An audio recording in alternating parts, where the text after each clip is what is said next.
we want to get on to our second segment, which is In Case You Missed It. And Cedric, you wanted to talk about a story that is sort of the latest turn on this Robert Kraft situation. Sounds like we may be hearing more about this in the coming days. Well, from what I read, the investigators of this sex solicitation case have offered Robert Kraft, the New England Patriots billionaire owner, pictured here, a nice deal. All he has to do, they offered him a plea deal. He can go home and he may get a little bit of community service just as long as he admits that he probably would have been convicted. So, but he doesn't have to do any time. He doesn't have to pay any fines. Robert Kraft is free to go about his business, pull that white Bentley up into another seedy establishment, get his groove on, and the world is still going to be his oyster. He was never going to jail, and I don't think he was ever going to have to really come under some, a bad microscope that's worse than the one now. You don't want those details to come out. Yeah. But of course, we've heard some of them, and they were seedy enough. But apparently, Robert Kraft is above the law, and who would have thunk it? Well, Cedric, I'm curious to see if this does end up being what Robert Kraft does, which, I assume it probably will be. You don't want to have, as you mentioned, you don't want to have all this possibly come out in court or court filings or whatever. But I'm curious to see, how does this impact what the NFL could, would, should, might do as it relates to Robert Kraft? We obviously saw the suspension and the fine that Jim Irsay, the Colts owner, was handed down to him. So in your mind, Cedric, does this mean that the NFL is likely to do nothing as it relates to Robert Kraft, or are they going to take this as a guilty and go from there? What do you think about the NFL and what it might do with its most high profile, most successful owner? I don't know if Jerry Jones might take homage to me saying most high profile, but definitely one of those guys that pretty much everybody in sports knows he's an NFL owner. They may send down a little suspension or something, but here's what we got to mention, Jenny. Robert Kraft hasn't thrown a touchdown pass. Robert Kraft hasn't made a tackle, hasn't made a field goal, hasn't caught a touchdown pass. He doesn't play football. So what does it really matter? He's still got his billions.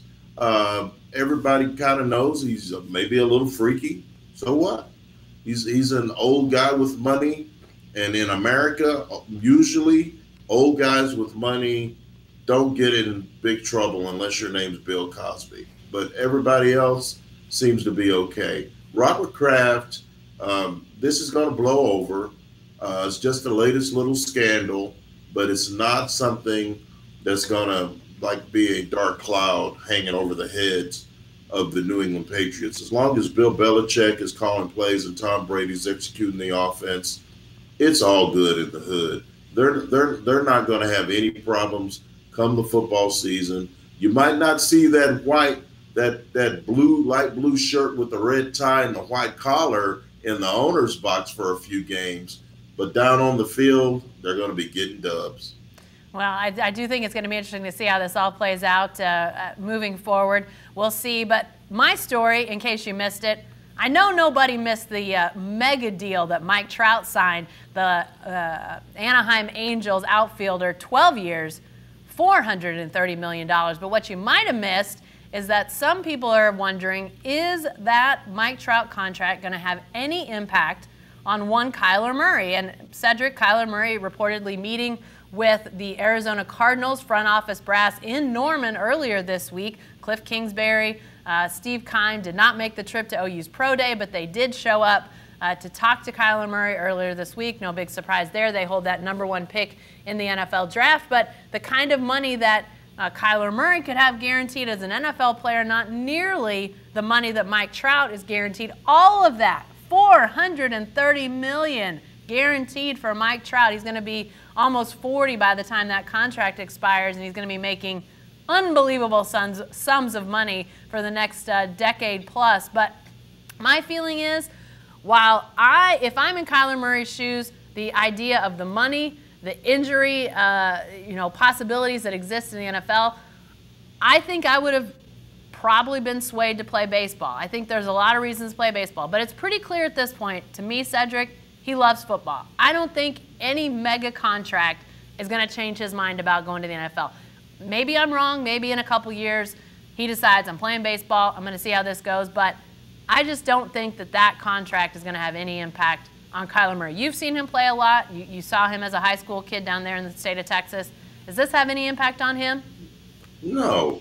That Trout became a whale, by the way. He just needs to change his name. He's a whale now. He's no longer a Trout. $430 million, that's $500 million.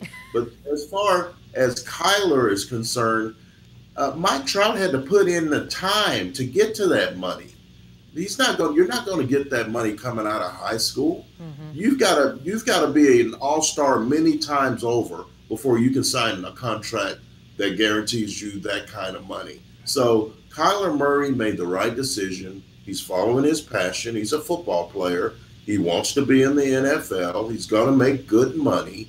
But that kind of money should not even sway him in the least, because we can't assume that he was going to be hitting 325 with 45 bombs and 120 RBIs every year like Trout does. Yeah. But that just doesn't happen. And also be the best defensive player at your position. So none of that was going to be a given with Kyler. Kyler would have had to be tremendous to get that kind of money. He could be tremendous in the NFL and get a really good contract with some really good guaranteed money a lot sooner than putting in 8 to 10 years like Trout. Yeah, and to back you up on that, Cedric, I heard a stat earlier today. Every year that Mike Trout has been in the major leagues, he has finished in the top 5 in the MVP voting, easy for me to say. Babe Ruth in his entire career only finished top 5 3 times. Mike Trout, every single year, an unbelievable early run of his career. It just shows how great he's been, how great the Angels expect him to continue to be. So backs it up that it would take a long time for a guy to develop and then get to that point and then have something that's almost otherworldly to think about that kind of money. So lots going on there.